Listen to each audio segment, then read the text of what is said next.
6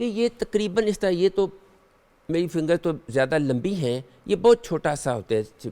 ان کی ترتیب جو ہے یہ ورٹیکل ہوتی ہے، اچھا، from top to bottom. Vertical number 1 2 3، اور رائٹ سائڈ کی جو رو ہوتی ہے اس میں 4 5 اور 6 ہوتا ہے.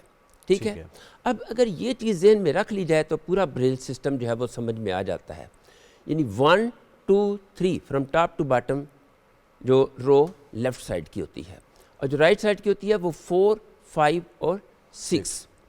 اب اگر بچہ جو ہے وہ اس ڈاٹ کو ٹچ کرتا ہے جو نمبر 1 ہے، تو اٹ مینس انگلش میں ہم کہیں گے یہ اے ہے. ٹھیک ہے. چونکہ یہ ریزڈ ڈاٹس ہوتی ہیں، ابھرے ہوئے ہوتے ہیں کاغذ پر، لہذا بچے کو فیل کرنے میں آسانی ہوتی ہے. صحیح. ٹھیک ہے. اگر ہم اسی کے ساتھ نمبر 2 جو ہے ڈاٹ وہ بھی ڈال دیں گے تو اس کا مطلب ہوگا کہ یہ بی ہے. ٹھیک ہے. یا اردو میں اگر پڑھیں گے تو یہ بے پڑھا جائے گا، اور کسی اور لینگویج میں پڑھیں گے تو وہ ان کے اپنے لیٹرز کے حساب سے ہوگا. ٹھیک ہے.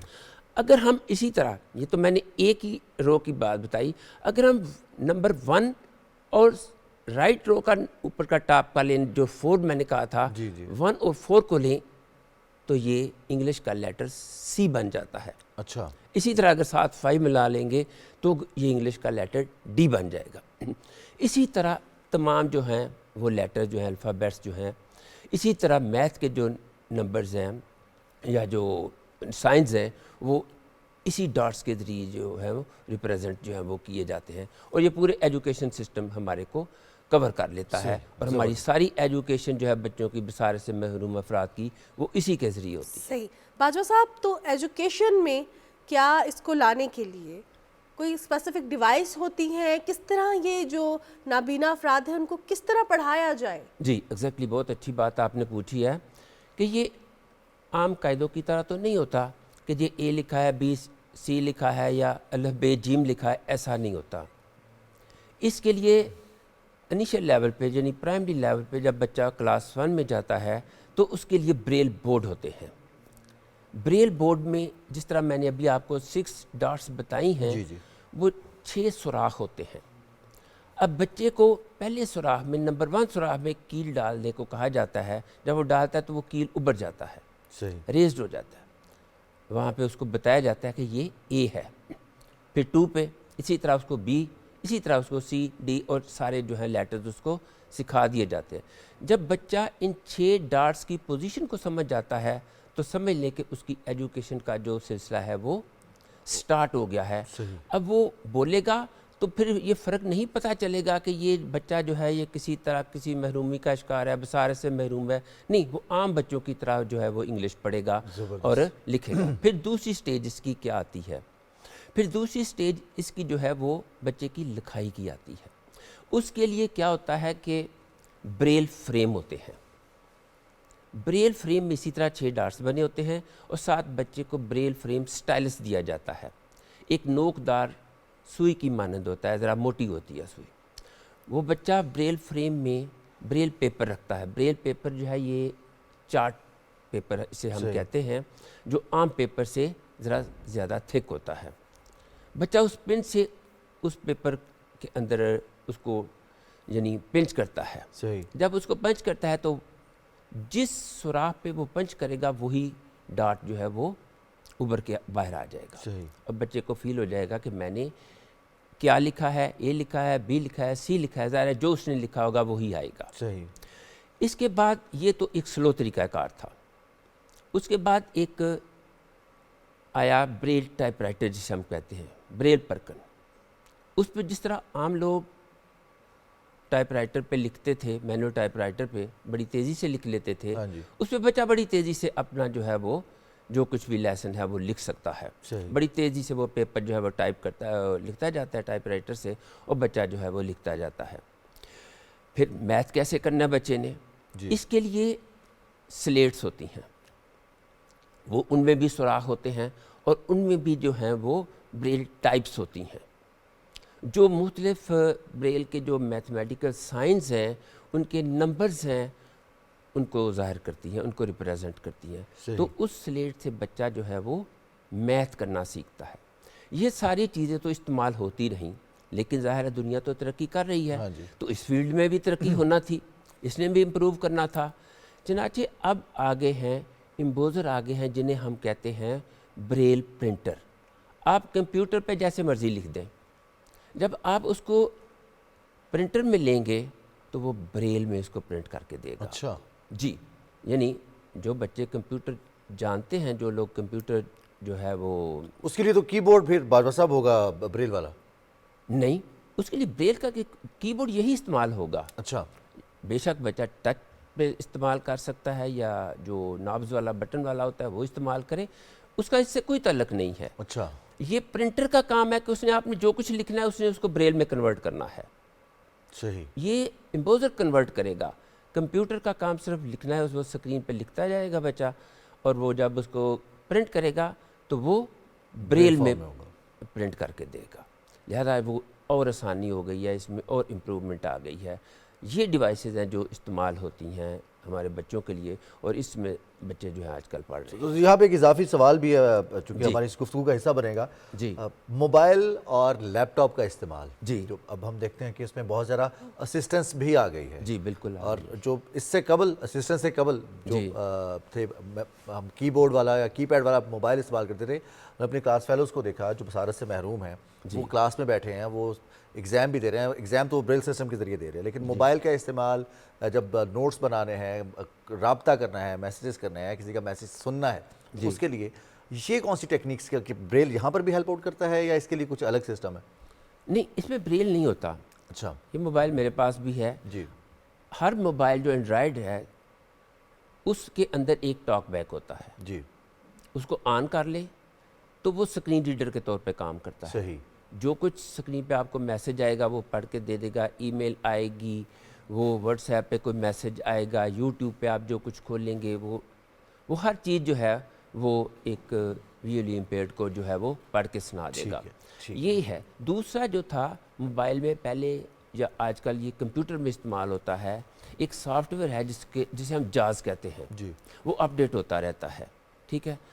اس جاز کے ذریعے جو ہے وہ عام جو لوگوں کے پاس پرسنل کمپیوٹرز ہیں وہ اس میں انسٹال کرتے ہیں، اور وہ سکرین ریڈر کے طور پر استعمال ہوتا ہے۔ جو کچھ وہ ٹائپ کرتے ہیں وہ سامنے سکرین پہ لکھا جاتا ہے اور ساتھ وہ بولتا جاتا ہے، اس لیے اس میں غلطی کا جو ہے وہ امکان نہیں رہتا۔ لہذا بچے بڑی تیزی سے بھی لکھ سکتے ہیں جن کو پریکٹس ہے، اور وہ اس کو استعمال بھی کر رہے ہیں۔ اور یہ جو ٹاکنگ کمپیوٹر اور ٹاکنگ جو موبائل ہے یہ تو اب عام رینج میں عام لوگ اس کو استعمال کر رہے ہیں۔ بالکل۔ باجوہ صاحب، 4 جنوری بریل کا آج عالمی دن ہے، جی، تھیم کیا ہے؟ اس دن کو منانے کا مقصد کیا ہے؟ جی بالکل، اس دن کو منانے کا مقصد صرف یہ ہے، ایک تو یہ ہے کہ لوئس بریل جس نے یہ طریقہ کار ایجاد کیا تھا، یہ 4 جنوری اس کی جو ہے وہ ڈیٹ آف برتھ ہے۔ اچھا، یہ اس کو کومیموریٹ کرنے کے لیے، اس کی آنر کے لیے یہ دن منایا جاتا ہے۔ دوسرا یہ کہ یہ پبلک کو اویئرنیس دینی ہے کہ بریل سسٹم کیا ہے، کیونکہ اکثر لوگ یہ سوال کرتے ہیں بصارت سے محروم لوگوں کو، جی آپ کیسے پڑھتے ہیں؟ ہاں جی، آپ کیا کرتے ہیں؟ آپ کس طرح کتابوں کو پڑھتے ہیں؟ کیا وہ لفظ ABC ابھرے ہوئے ہوتے ہیں؟ اس طرح کے جو ہیں وہ کویشچن کرتے ہیں۔ تو چنانچہ ان لوگوں کو اویئرنیس دینے کے لیے کہ ان لوگوں کے لیے ایک الگ سسٹم جو ہے بریل سسٹم ہے، ان کو اویئرنیس دینے کے لیے یہ دن جو ہے وہ منایا جاتا ہے۔ پھر یہ دن اس لیے بھی منایا جاتا ہے کہ یہ ایک مینز آف کمیونیکیشن کے طور پر لوگوں کو جو ہے وہ انٹروڈیوس کروایا جائے۔ پھر اس دن کے منانے کا ایک اور مقصد لوگوں کو یہ بھی بتانا ہے کہ یہ جو بصارت سے محروم افراد ہیں ہمارے معاشرے کا، یہ ایکول پارٹ ہے، یہ ہمارے معاشرے کا حصہ ہیں، اور یہ ڈیزرو کرتے ہیں same standard of human rights and style as any other else. ٹھیک ہے، یہ جو ہے ان کا مقصد یہ ہے۔ جی اچھا باجوہ صاحب، جو چیلنج ہے درسی کتب اور آغاز میں ٹریننگ کی آپ نے بات کی، جیسے ہم کسی بھی بچے کو جو کہ پڑھ سکتا ہے، دیکھ سکتا ہے، اس کو قاعدے سے اس کا آغاز کر دیا جاتا ہے، اس کو الفاظ بول کے بتا دیا جاتا ہے کہ پہچان ہو جاتی ہے، بریل میں بھی ایسے ہی پہچان کروائی جاتی ہے۔ جی بالکل۔ لیکن آپ کو نہیں لگتا کہ اس میں کچھ لمیٹیشنز ہیں؟ درسی کتب دستیاب ہیں بریل میں بچوں کے لیے تعلیم حاصل کرنے کے لیے؟ اور ساتھ یہ بھی بتائیے کہ کتنی زبانوں میں تعلیم حاصل کر سکتے ہیں بریل میں؟ جی بالکل۔ درسی کتابیں جو ہوتی ہیں یہ جن اداروں میں بچے پڑھ رہے ہوتے ہیں وہاں حکومت نے یہ سارا ساز و سامان جو ہے وہ مہیا کیا ہوتا ہے. صحیح. وہاں پہلے بریل پریس ہوتے تھے جن میں یہ کتابیں جو ہیں وہ چھاپی جاتی تھیں. اب یہ میں نے بتایا جس طرح امپوزر آ گئے ہیں, وہ پرنٹر آ گئے ہیں, اس میں پرنٹ کر کے دی جاتی ہیں.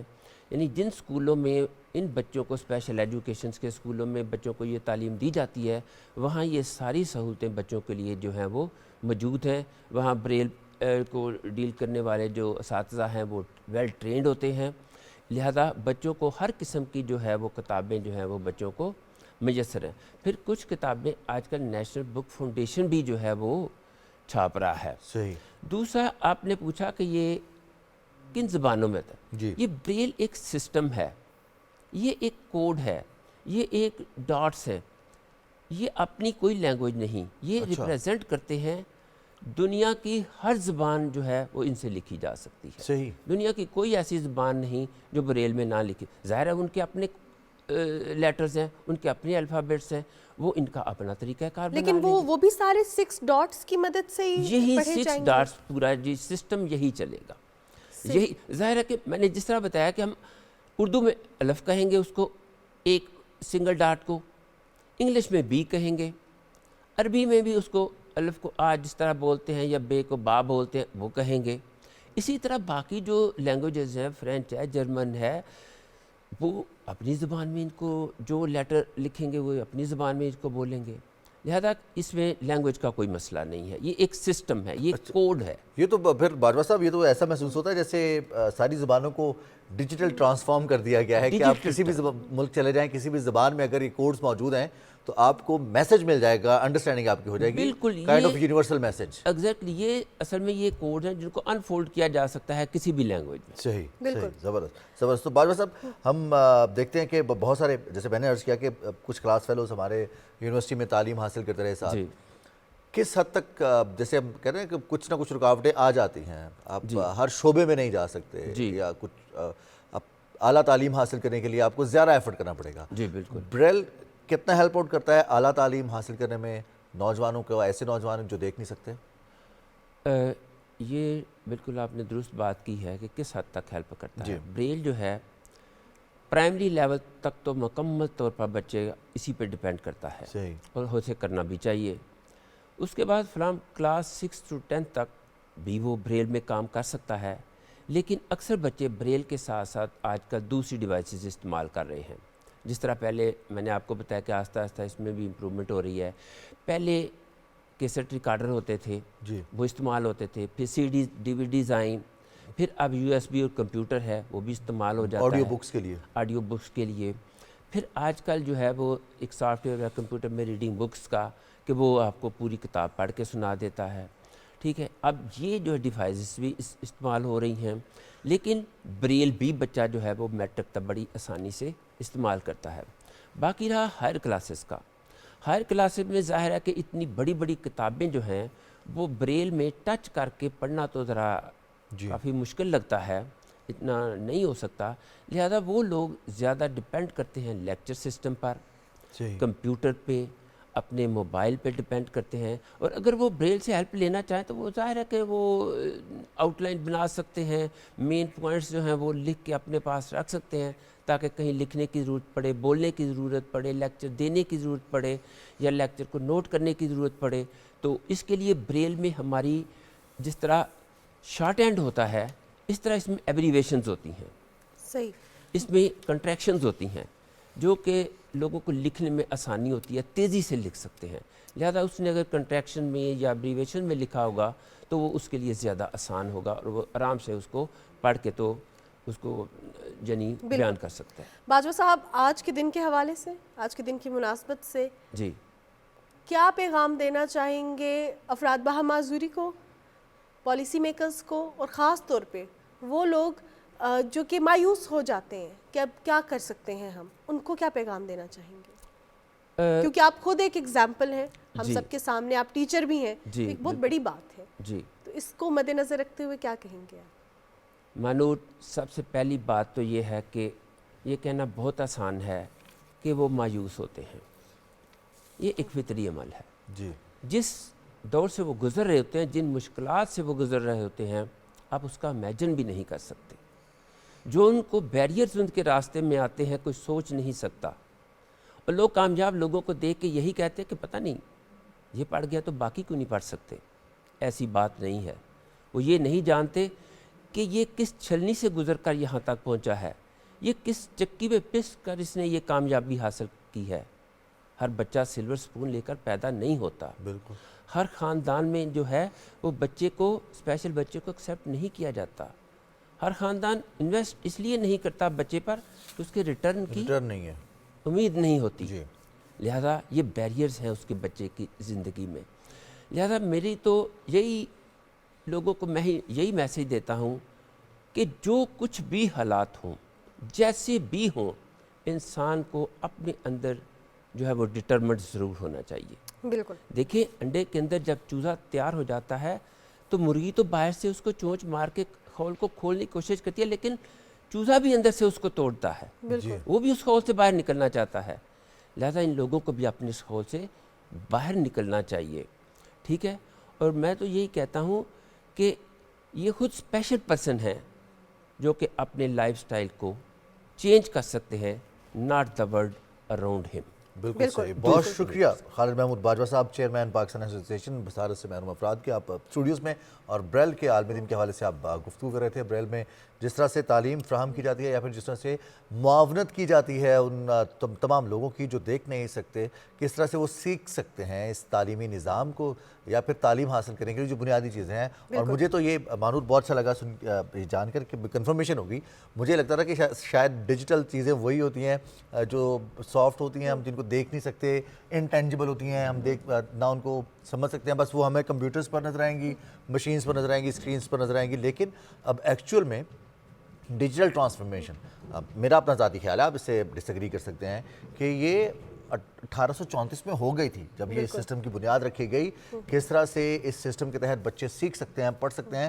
دنیا میں کسی بھی زبان کی ٹرانسلیشن موجود ہے, اور میرا تو یہ خیال ہے بہنور کہ ہمیں بھی یہ سیکھنا چاہیے تاکہ ہم بھی اس کوڈنگ کے ذریعے کسی محتاجی ختم ہو جاتی ہے نا, آپ کہیں جا کے ٹرانسلیشن کریں, بورڈ لگا ہوا ہے, آپ صرف بریل کے ذریعے اس کو پہچان لیں. اب تو لفٹس میں موجود ہے, کی بورڈز کے اوپر موجود ہے, ایون کہ بس سٹاپس پر یہ چیز موجود ہوتی ہے کہ آپ کی بس سٹاپ میں کس جگہ پر کھڑے ہیں, اس میں آپ کے ہیلپ آؤٹ ہو جاتا ہے اگر بریل سسٹم کے وہاں پر کوڈز موجود ہیں. بالکل. اور یہ ایک بہت اچھی چیز ہے, یہ سائنس کی ترقی ہیوج ڈیولپمنٹ ہے. اور جس طرح ہم ابھی یہ جانا ہم نے کہ پرنٹ ایسے ہوتے ہیں کہ بچہ پڑھ سکتا ہے, آرام سے جان سکتا ہے کہ کیا لکھا ہے. اور سب سے بڑی بات رضوان, ہر زبان میں, پنجابی ہے, اردو ہے, انگلش ہے, رشین ہے, کوئی بھی زبان, اور اپنی بھی کوئی زبان اگر آپ کی ہے تو وہ جو ہم بچپن میں فیک کی زبان بولتے تھے نا تو اس میں بھی ہو سکتا ہے. لیکن اگر بات کریں بچپن کی, تو بچپن میں ایک بہت خاص شوق ہوتا ہے خواتین کو, اور وہ شوق یہ ہوتا ہے کہ وہ لمبے لمبے بال رکھیں. یہ بچے بھی کرتے ہیں, بچے بھی کرتے ہیں. کبھی اپنی امی کا دوپٹہ رکھ کے ہم کہتے ہیں کہ یہ ہمارے بال ہیں. کبھی ہم مارکیٹ جاتے ہیں تو کوئی وگ ہمیں نظر آتی ہے تو ہم سب سے زیادہ شور ڈالتے ہیں, یہ ہم نے لینی ہے. لیکن نائجیرین خاتون نے ایک بڑا ڈفرنٹ سا کارنامہ سر انجام دیا, Guinness book of world record بنایا. بالکل جناب. اور انہوں نے کیا کیا کہ 11 دن میں انہوں نے ہاتھ سے 1152 فٹ لمبی وگ بنا لی ہے. 1000 بنڈل اور 12 کین, اور اس طرح سے ان کی جو 35 ٹیوبز ہیں وہ بھی انہوں نے استعمال کی ہیں. اور یہ جو وگ تیار کی گئی ہے, یہ نائجیرین خاتون ہیلن وگ سازی کے پیشے سے تقریباً 8 سال سے وابستہ ہیں, اور ہر ہفتے 50 سے 300 کے درمیان یہ وگز تیار کرتی ہے. تو پریکٹس ان کی ہے, اور اب پریکٹس کرتے ہوئے انہوں نے جو ریکارڈ ہے وہ بھی بنا لیا. پریکٹس میکس اے مین. اب تو یہ وومن ہیں جو جن کو پریکٹس نے پرفیکٹ بنا دیا. 1152 فٹ لمبی, اور اگر اس کو ہم 3 پہ تقسیم کر دیں تو ہمارے پاس میٹرز میں آ جائے گی کتنے طویل یہ انہوں نے وگ تیار کیا, اور یقینی طور پر یہ ایک ریکارڈ ہے. لیکن رضوان, سب سے بڑی بات یہ ہے کہ اتنی بڑی وگ, اتنی لمبی وگ ہاتھ سے بنائی, وہ بھی 11 دن میں. کتنی بڑی چیز ہے. میں یہ سمجھا کہ مانور پوچھیں گے کہ اتنی بڑی وگ استعمال کون کرے گا. جیسے اکثر ہوتا ہے نا, ہم دیکھتے ہیں کہ جب عید آتی ہے یا پھر مختلف ممالک کے جو قومی دن ہوتے ہیں یا پھر کسی کی خاص برتھ ڈے ہے, کرسمس ہے, تو اس پر بڑے کیک تیار کیے جاتے ہیں کہ جی ہم نے یہ 1 کلومیٹر طویل کیک, اس کو کھائے گا کون, کاٹے گا کون. لیکن پتہ چلتا ہے شام تک کہ وہ بھی ختم ہو گیا. بہرحال جی, اب ہم چین چلتے ہیں جہاں پر وو کیانگ سلنکی نے ایک منٹ میں سب سے زیادہ شیشے کی بوتلیں جو ہیں وہ ٹریپ کی ہیں, اور یہ بھی ایک ریکارڈ ہے. اب پہلے ہم ٹریپ کرتے تھے مختلف چیزیں, اور خاص طور پر وہ چوہے بلی کے کھیل میں نا کہ چوہا ٹریپ کرنا ہے, وہ ٹریپ بچھا دیا ہے, لیکن اب بوتلیں ٹریپ ہو رہی ہیں, اور یہ بوتلیں ٹریپ کر کے انہوں نے ریکارڈ بنا دیا ہے. کیا زبردست طریقے سے وہ ٹریپ کر رہے ہیں, اور یہ اس سے تو ہم بچپن میں کھیلتے تھے لیکن ہمیں اندازہ نہیں تھا کہ رضوان اس طرح بھی ٹریپ کر سکتے ہیں. سیدھا نشانہ, ٹارگٹ کتنا ان کا جو ہے زبردست ہے. اور یہ آپ سوشل میڈیا پہ اس کی ویڈیو بہت زیادہ وائرل بھی ہوئی ہے, اور 1 منٹ میں سب سے زیادہ شیشے کی بوتلیں ٹریپ کی ہیں. 42 بوتلیں ہیں جو انہوں نے ٹریپ کی ہیں. اچھا, کچھ لوگ ایسے ہوتے ہیں جو کہ جن کو شوق بہت ہوتا ہے خریداری کرنے کا, اور وہ خریداری کر لیتے ہیں, پھر ان کو وہ چیز استعمال کرنے نہیں آتی. کئی دفعہ ایسا ہوا ہے کہ یہ جو سلنگی ہے اس کو خریدا, لیکن پھر اس کے بعد تھوڑا سا وقت صرف کرنے کے بعد یہ سمجھ سے باہر ہے, اس کو کہیں نہ کہیں ایسے رکھ دیا اور بھول گئے. اب ایسا ہی کچھ خریداری میں بھی ہوتا ہے, جب ہم خریداری کرنے جاتے ہیں اور ہم چیزیں آ تو جاتی ہیں, خاص طور پر جو آن لائن شاپنگ کرنے والے لوگ ہیں, وہ کچھ چیزیں آتی ہیں تو ان کو جیسی نظر آ رہی ہوتی ہے تصویر میں ویسی آتی نہیں ہے. لیکن اکثر اوقات رضوان یہ ہوتا ہے کہ ہم جب شاپنگ کرتے ہیں تو اپنے گھر والوں کو, خاص طور پہ اپنے پیرنٹس کو, اس کا ریٹ کم بتاتے ہیں کہ کہیں ہمیں ڈانٹ نہ پڑ جائے کہ ہم نے اتنی مہنگی چیزیں لے لی ہیں, کیونکہ ہم ان کو سمجھتے ہیں اوریجنل, اور وہ جو ہے وہ ہمیں لگتی ہیں بعد میں کہ اوریجنل نہیں ہے. ڈبل کاپی, کاپی آپ کو پلاٹینیم ورژن مل جائے گا, ڈائمنڈ ورژن مل جائے گا. اور یہ صرف ہمارے ساتھ نہیں ہوتا, یہ پوری دنیا میں ہوتا ہے. اور ہم اب جب ہم رخ کر رہے ہیں تو ہم میلبورن کا کر رہے ہیں, اور وہاں پہ کیا ہوا جی, ایک شخص نے جوتوں پر $30,000 خرچ کیے, لیکن جب خرچ کر لیے تو اس کے بعد وہ خوش نہیں ہوئے, کیونکہ ان کو لگا کہ یہ جوتے تو کاپی ہیں, یہ تو کاپیڈ جوتے ہیں, اور یہ جعلی جوتے ہیں, اور صحیح والے جوتے نہیں ہیں. کمپنی کا مارک بنا ہوا ہے نا, وہ ایک جوتے کے اوپر الٹا بنا ہوا ہے, جس کی وجہ سے ان کو یہ لگا کہ یہ نقلی جوتے ہیں. انہوں نے اس کو عدالت میں چیلنج کیا, اور وہاں پر آپ کو معلوم ہے کنزیومر رائٹس کے حوالے سے ہوتی ہے بات, لیکن چونکہ جو ٹرمز اینڈ کنڈیشنز انہوں نے اگری کی تھیں, تو اس کے بعد ان کو یہ بتایا گیا کہ آپ کو پیسے واپس نہیں مل سکتے, کیونکہ انہوں نے جوتے جو خریدے تھے اپنی پسند سے خریدے تھے. کہا جاتا ہے کہ اینٹیکس بھی اس میں شامل ہیں, نایاب جوتوں کے جوڑے بھی ہیں. 7 پیئرز انہوں نے خریدے $30,000 کے, لیکن اب جو ہے وہ اس کو ان کو بعد میں احساس ہوا کہ یہ پیسے میں نے ضائع کر دیے ہیں, یہ بیکار ہے, مجھے ان کی ضرورت نہیں ہے, ان جوتوں کی وجہ سے میری ویلیو میں کوئی اضافہ نہیں ہوا. ایسا نہیں کہ ہم جوتے پہنیں گے تو زیادہ اچھے لگیں گے, تو ایسا نہیں ہوا کچھ. اب ہم بڑھتے ہیں برطانیہ, اور برطانیہ میں 6 اور 7ویں صدی کی پراسرار سیمیٹری دریافت ہوئی ہے, اور اس حوالے سے بتایا جا رہا ہے ماہرین آثار قدیمہ کی جانب سے. آثار قدیمہ ہوتا ہے, آثار قدیمہ کے جو ماہرین ہیں, اچھا وہ اکیڈمیہ ہوتا ہے. یہ سیمنٹری جو ہے, ایک تو سیمنٹری وہ تو ویسے بھی پراسرار ہوتی ہے رضوان, لیکن جو 6 یا 7ویں صدی کی سیمنٹری ہوگی وہ کتنی پراسرار ہوگی. اسکرین پر آپ دیکھیں, آپ کو اسکیلیٹن بھی نظر آ رہا ہے, یہ اس کا جو ہے اسکل نظر آ رہا تھا, تو یہ اس پر ابھی ریسرچ جاری ہے, اور یہ دریافت یہ ہوا ہے کہ یہ ابھی یا تو 6 یا 7 جو ہے وہ صدی کی ہے, 6 یا 7ویں صدی کی 500 کچھ سال یا 600 کچھ سال میں یہ دریافت ہوئی ہے, اور بتایا جا رہا ہے کہ یہ کارڈف کے رن وے کے قریب دریافت ہوئی ہے. لیکن اس کے ساتھ ساتھ یہاں پہ صرف ہمیں تو اسکیلیٹن نظر آ رہے ہیں, لیکن بہت سے قیمتی نوادرات بھی دریافت ہوئے ہیں. اور آثار قدیمہ میں یہ اچھی بات ہے کہ جب وہ آثار قدیمہ کے باہرین ہیں, جب وہ کہیں پر کچھ دریافت کرنے جاتے ہیں, کھدائی کرتے ہیں, تو ایک تو وہ اتنی سافٹلی کھدائی کر رہے ہوتے ہیں, ہمیں لگتا ہے جیسے وہ تقریباً مٹی کو جھاڑ رہے ہیں, وہ ہر چیز ان کے لیے نوادرات ہی ہوتی ہے, ٹوٹ نہ جائے احتیاط سے سب چیز, اتنی احتیاط کے ساتھ. اور پھر جب ان کو کچھ ایک چیز دریافت ہوتی ہے تو اس میں ٹریسز اور بھی ملتے ہیں. جو ٹریس اینڈ ٹریک کا سسٹم نے کووڈ میں دیکھا تھا نا, ویسے یہی سسٹم وہاں پر بھی ہوتا ہے کہ اگر کوئی آپ کو ایک آثار نظر آ گیا تو آپ کو ممکنہ طور پر وہاں پر اور بھی بہت ساری چیزیں وہاں پر. اچھا, جیسے رضوان ہم احتیاط کے بارے میں جب بھی بات کرتے ہیں, اپنے لیے احتیاط کرنا کتنا ضروری ہے. کہیں ہم نیگیٹو تو نہیں ہو رہے, کہیں ہم پیسمسٹ تو نہیں ہو رہے چیزوں کو لے کے, کہیں ہم مایوس تو نہیں ہو رہے. یہ دوسروں سے پوچھنا چاہیے اپنے بارے میں. یہ کبھی کبھی ہمیں ہماری باتوں سے نہیں لگتا, جب ہم دوستوں سے بات کرتے ہیں مزہ نہیں آ رہا, کہتے ہیں مزہ کیوں نہیں آ رہا, یا ہم سم ٹائمز رضوان نیگیٹو ہونا شروع ہو جاتے ہیں, یا سم ٹائمز ہم جو ہمارے پاس اللہ تعالیٰ کی نعمتیں ہیں ان پہ فوکس نہیں کرتے, بلکہ جو نہیں ہے سیلف ڈاؤٹ بھی ہوتا ہے ہمیں. اکثر ہم نے لوگوں کو کہتے سنے یوگا کریں, ختم ہو جائے گا, میڈیٹیشن سے ختم ہو جائے گا, ہماری جو نماز ہے یہ بھی میڈیٹیشن. اور بہت سارے لوگ اس کا مذاق بھی اڑاتے ہیں, جو لوگ یوگا کرتے ہیں, کہ یہ کس طرح کی ورزش ہے, اس سے کیا ہوتا ہے, اب سکون سے بیٹھ جاؤ اور آپ فوکس کرو. اب وہ کہتے ہیں ہم تو 1 منٹ کے لیے آنکھ بند کریں تو ہم سیدھا سوچ نہیں سکتے, ہمیں تو فوراً فیل ہونا شروع ہوتا ہے کہ ہمارے آس پاس کوئی نہ کوئی موجود ہے, یا ہم سو جاتے ہیں, ایسے بھی ہوتا ہے کہ آنکھ بند کی اور سو گئے. یوگا کیا ہے, اور اس حوالے سے ہم بات کریں گے یوگا کے حوالے سے بھی, اور یوگا ضروری ہے یا نہیں ضروری, اس کے فوائد ہیں یا نہیں ہیں, صرف باتیں بنی ہوئی ہیں. ایکچوئل میں